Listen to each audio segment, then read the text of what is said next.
Oi pessoal, vamos para a nossa 12ª aula da NBR 6122 de 2019. Hoje vamos encerrar o capítulo 3, termos e definições. Hoje fechamos a nossa caixa de ferramenta para dar continuidade à NBR em todos os seus demais capítulos. Vem comigo! Vamos começar a nossa 12ª aula. Meu nome é Christian Porcino. Quem está acompanhando a gente aí, muito obrigado pela confiança, pelo entusiasmo, pelo interesse.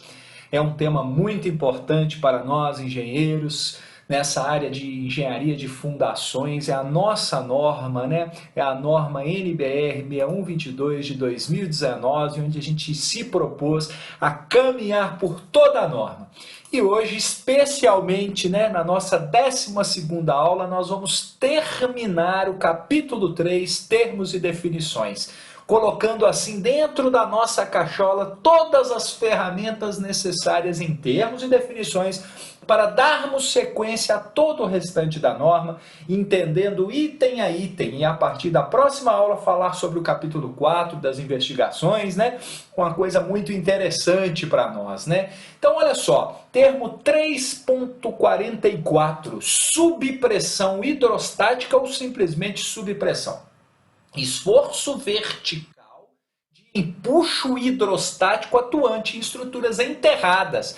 Isso é muito importante, gente. Muito importante a gente levar isso em consideração, principalmente lá na hora do dimensionamento, quando a gente estiver levando em consideração, por exemplo, o peso próprio do concreto, né?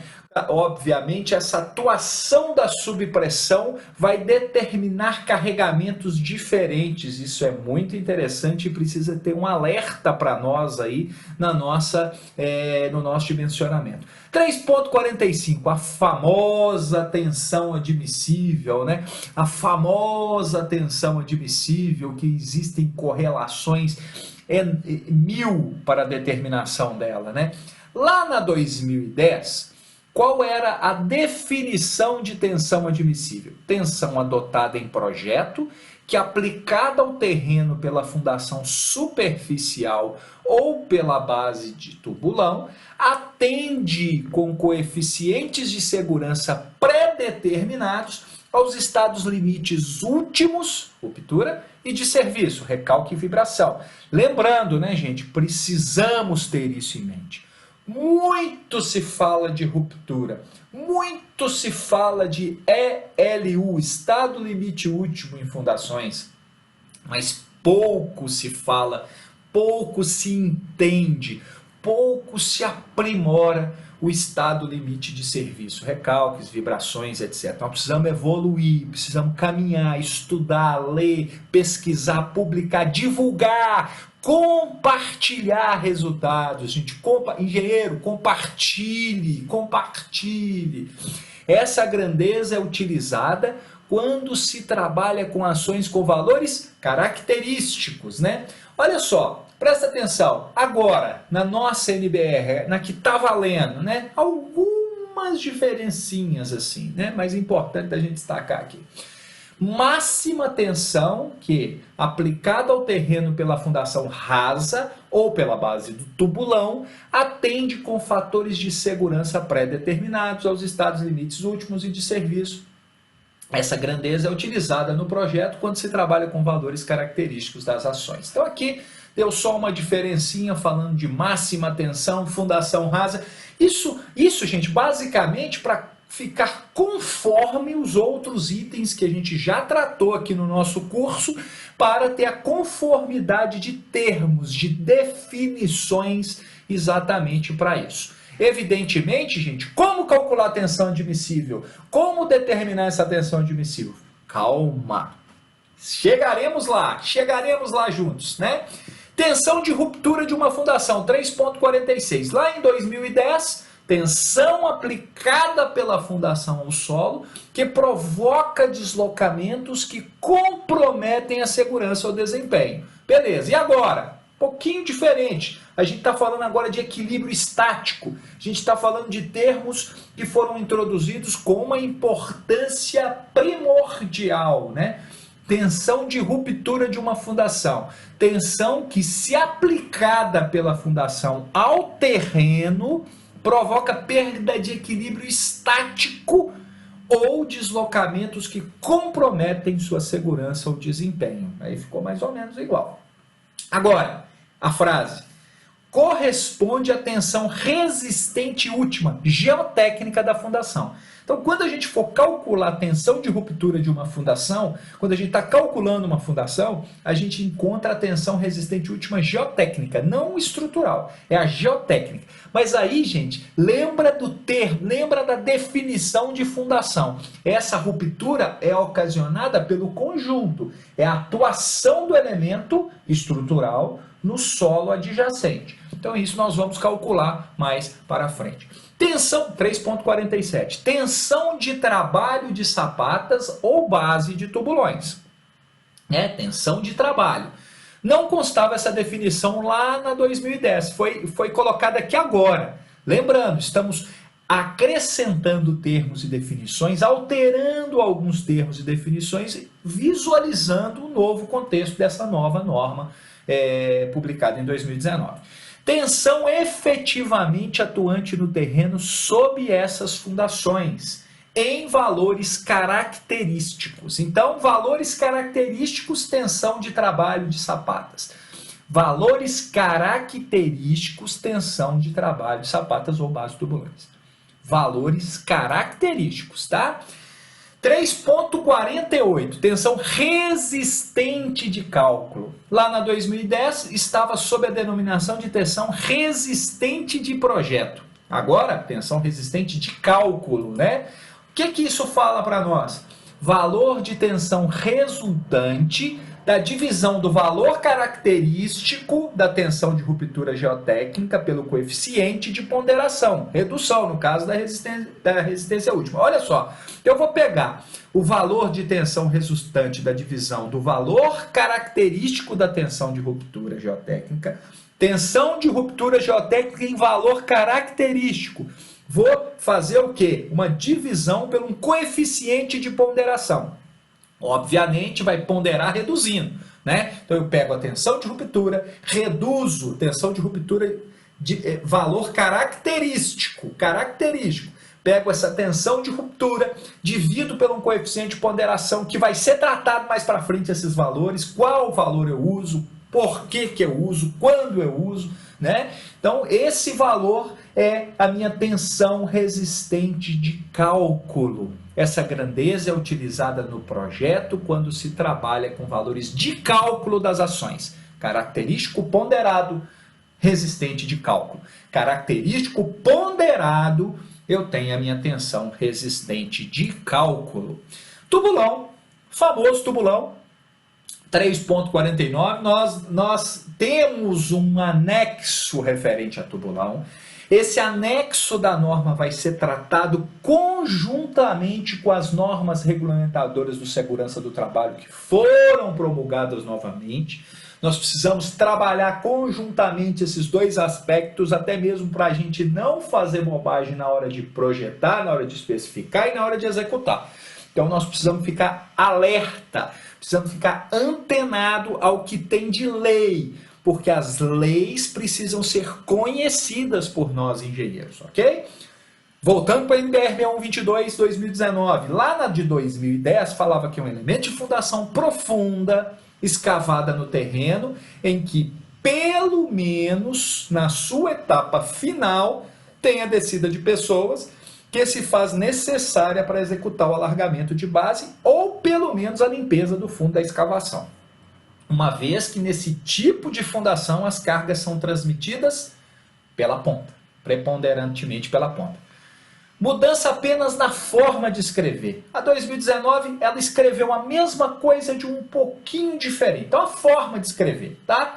Mas é a mesma história. O que é um tubulão? Elemento de fundação profunda, em que pelo menos na etapa, pelo menos, eu posso escavar manualmente todo o tubulão, né? Mas eu também posso escavar o tubulão, o fuste do tubulão mecanicamente e descer uma pessoa para abrir a base, ok?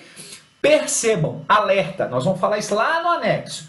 Se eu fizer escavação totalmente mecânica, né, abertura de base, eu não conceituo isso via norma como tubulão. Isso é muito interessante para a gente entender o conceito. O que é isso, Christian, então? Se o totalmente escavado mecanicamente não é um tubulão, o que é isso? Vamos conversar lá para frente. Calma, calma, calma. Eu só estou te falando, ó, o que é a norma? Nós estamos dando aqui onde advogado, engenheiro ou engenheiro advogado, o entendedor da nossa norma, né?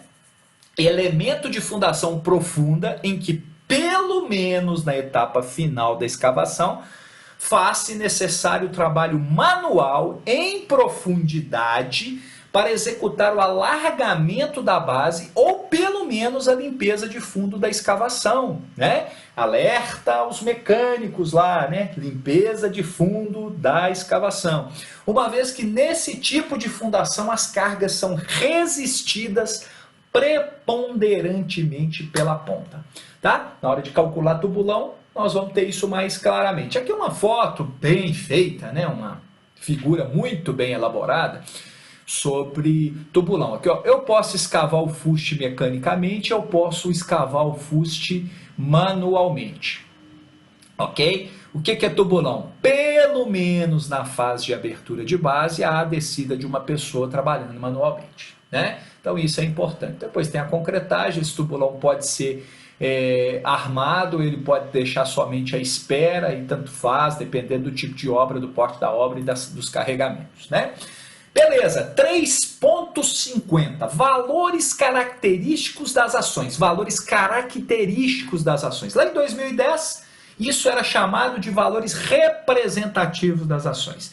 Aí, gente, percebam que nós estamos aí meio que encaixando, fazendo uma coesão entre os termos da literatura de concreto, de metálica, de madeira, de estruturas com a nossa fundação.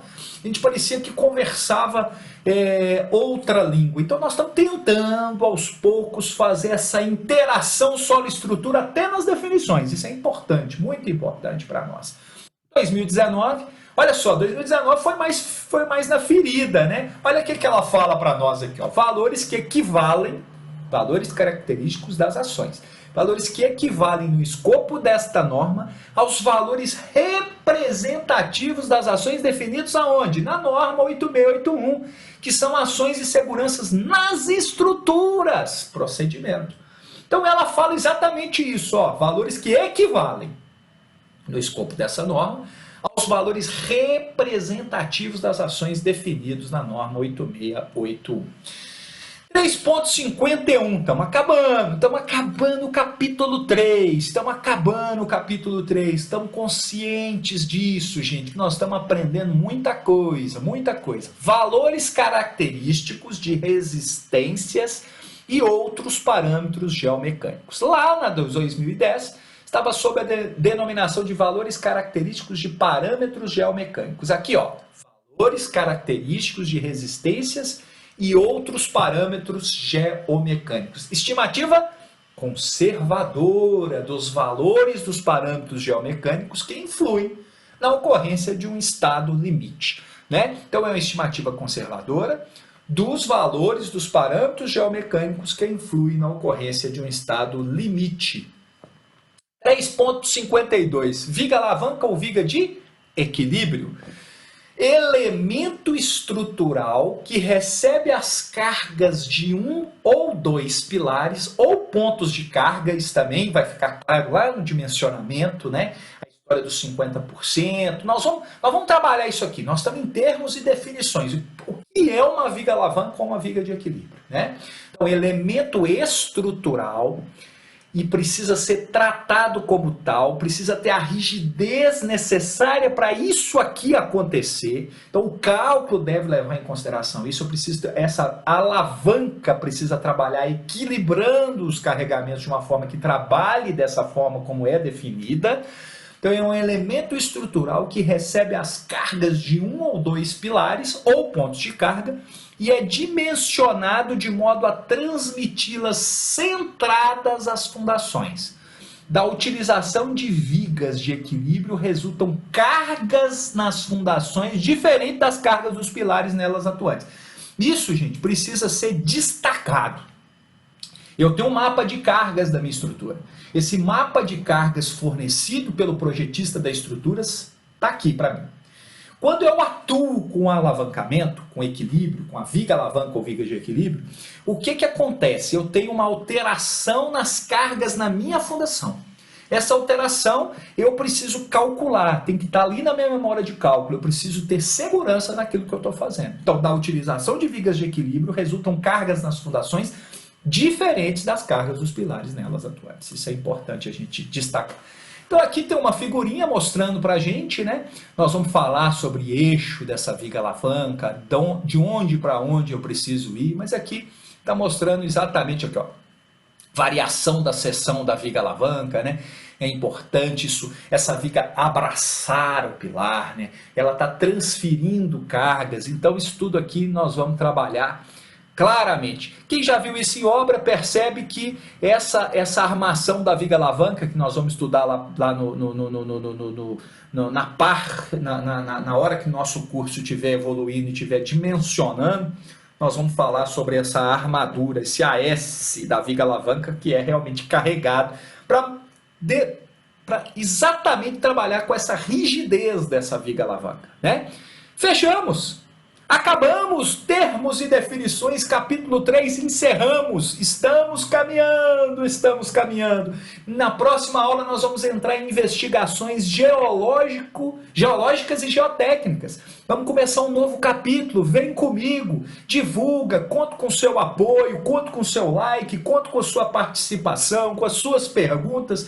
Vamos crescer, vamos evoluir, vamos aprender mais, tá bom, gente? Um abraço para vocês, até a próxima aula, que já vai ser o capítulo 4, ok? Um abraço para vocês e muito obrigado. E aí, pessoal, terminamos o capítulo 3, estamos caminhando, hein? Semana que vem já vamos falar sobre o capítulo 4, investigações geológico-geotécnicas. Fantástico! Deixe o seu like, inscreva-se no nosso canal, divulgue para os outros profissionais. Estamos caminhando e aprendendo junto muito mais informações sobre a NBR 6122 de 2019. Um forte abraço e até a próxima aula!